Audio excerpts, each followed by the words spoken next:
welcome back. Carrying on with the wiring this week. Probably one of the easiest engines to get running. Little tiny baby loom, all comes with it. There's a CDI unit, a coil. I'm going to run lights, so I've got a regulator. Before I can wire all this stuff up, we need somewhere to put it all. Right, so first thing to do, let's TIG weld that to that.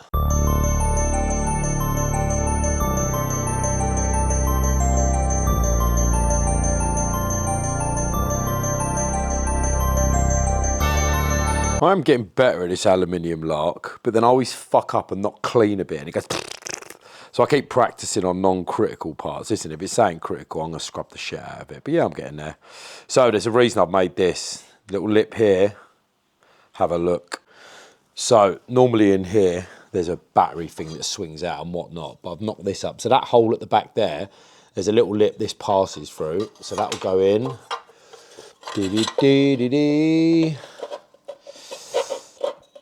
It does locate, and the whole point of that was to make it easier. There we go, that's in. And then from around this side, I can bolt that into place.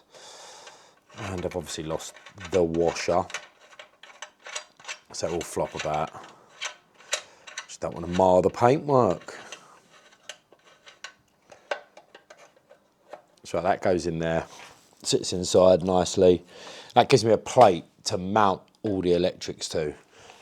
Super neat, super tidy. I just don't want stuff bouncing around in there, which I have seen people do and I have done before. So yeah, that'll go in there. It does sit nice and square. It sits raised off as well, just because there's a few like ripples in the back.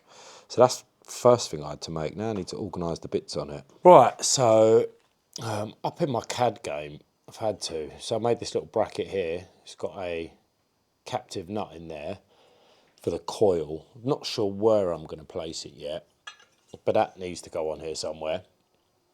And then I've got the little regulator and then the CDI. All right, so that gets everything on there pretty neat. Because I'm not running a battery and I'm going to power the lights directly from the engine. So I'm going to use the AC output on this for the headlight because it's regular filament. And then I'm going to use the regulated 12 volt output of this for the tail and brake light because they are LED. Yeah, I won't actually need the fuses. I'll show you anyway, it's a pretty cool thing. I didn't design this, I found it. That's what it is. It's a, you 3D print them, so there's middle, end, and back. And the way it works is, you just get a standard 6.3mm crimp it up, bolt them together. You can stack them infinitely. I'll leave a link to this because this is quite a handy little thing to print out. Goes in. Oh, come on. Obviously went together well easy when I'm not on camera. Motherfucker. Yeah, it goes in like that and fuses just plug in. That's pretty cool, rather than having a big fuse box and most of it's redundant. So yeah, they're pretty cool. And just for the record, this has all been printed in ASA. PLA's for toys, like ASA, nylon, ABS. That's the kind of materials you want to use. So yeah, let's get these mounted.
Right, so that's everything mounted. Now I need to work out which bits of the loom are going where, because the other reason I stepped this off, the actual body, it'd be quite nice if I ran the wires through hidden round the back. Not that anyone's ever going to see it, but it'd be quite nice to do. Just know that it's done neatly. Right, hole drilled, grommet inserted. I've re-sleeved that part. You know what, I don't like this cheap, nasty crap. It just looks rubbish. So yeah, a nice bit of braid on there, black nylon. Heat shrink either end, so I'm gonna get that through, repin the plug, and then carry on working out the rest of it. Right, so coils wired, everything bundles up nice behind. I now need to make the little loom for this. Yeah, I'm gonna go to a diagram. Diagram time. And I've probably got no bullets left, which is bullets coming out the engine, so maybe I'll replace them.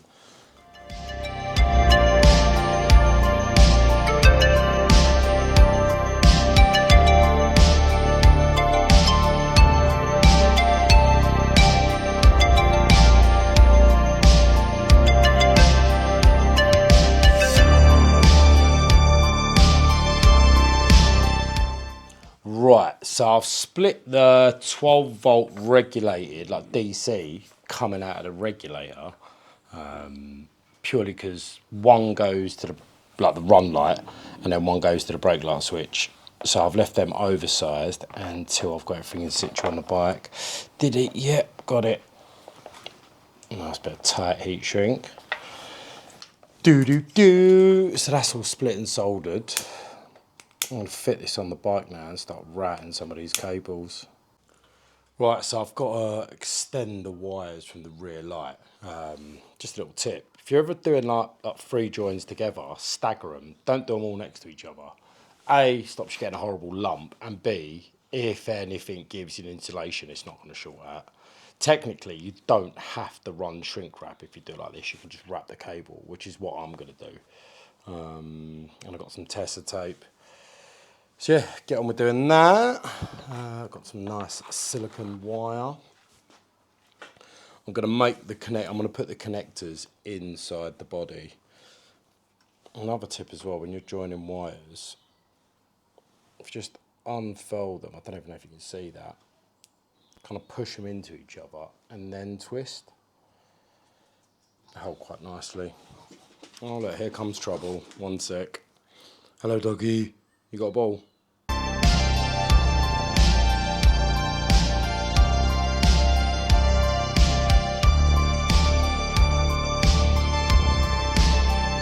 So I need to run a single power wire to the headlight, and I'm going to run it through the main tube, which comes into the body. I'm going to have to drill a small hole just there and then scream and shout for an hour as I try and run a cable through it. Right, so there's 14 million ways I can get pissed off at this and stressed out. Do you know what? I'm going to go for a stupid sharp new drill bit. Now, if I planned ahead, I would have done this long before it was painted, but wing it.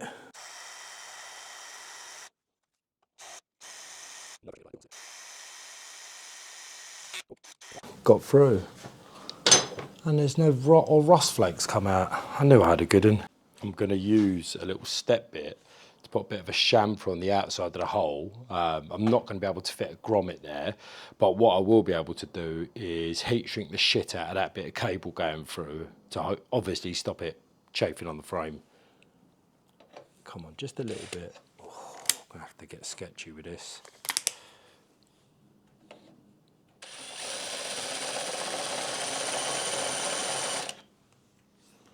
To clean that hole up a bit. Yeah, that'll do. Yeah, no sharp edges. And then I've got whatever they're called. A deburring tool, that's the one. Where's my deburring tool? Just to make sure. Probably won't even fit. Oh yeah.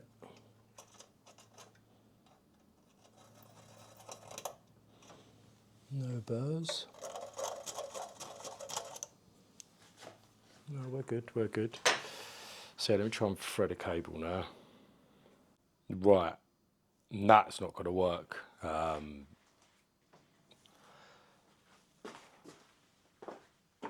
Oh yes, mega thin. What is the point of it? TIG wire.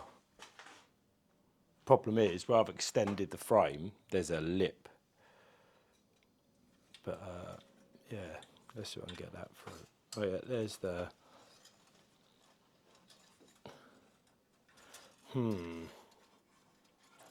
Magnet ain't gonna work. Standard airline trick ain't gonna work. It's gonna be frustrating for ages. I'll be back if I get it through. If not, I'll burn the bike. There we go. I got it through. Oh yeah, oh yeah. Right, moment of truth. Is it gonna? Is it gonna? It's gonna. Hey! And it's through. Right, so kill switch is wired. That's on a plug. That's going to go in the side pod around here. So that's that done. There's one ground there, and then I've got another ground up here for the rear light. Front light there. Brake light switch there, rear light power. Yeah, now I'm waiting for some connectors to turn up. Yeah, waiting for connectors to turn up. I mean, this is why places like Maplin and that being gone is bollocks. Can't just go up the road and get shit. Really annoying.